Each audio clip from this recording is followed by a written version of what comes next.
Hello and welcome to the Prima webinars. I'm Ollie and today I'll be covering part allocating of stock in Prima and how the new system key enables you to introduce automation or make the stock and buying decision per order. Mike is on the live chat today, so feel free to ask any questions throughout, or if you're watching this back, please feel free to get in contact with our customer services team.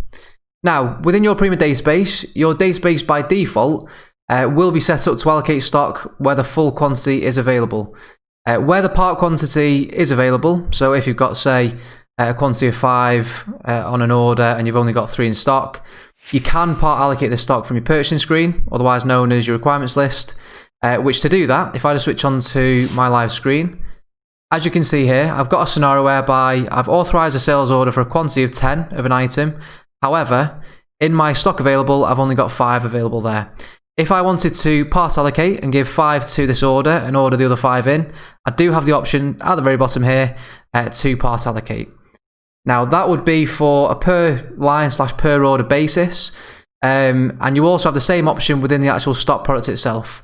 So if I drill down into the products, so typically, and a bit of a tip here, if you are in the sales order and you navigate through via the links, you can part allocate through the product info as well. So I guess rather than jumping onto the buying screen, you can use the links, jump into the products as I have done here, and then jump into the balances just at the bottom here. So click into there, and then from here I do have the option to double click the requirement, and I can actually dictate here how much to allocate. So same kind of principle as the part allocate on the requirement screen there.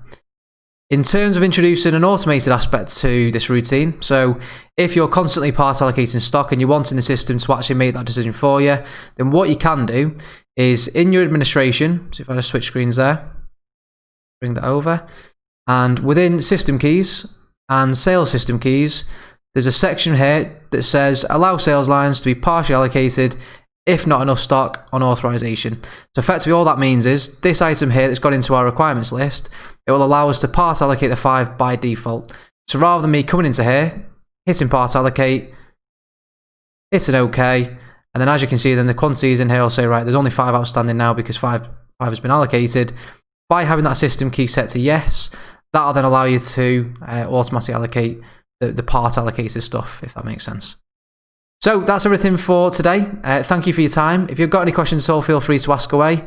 And yeah, we'll see you next week.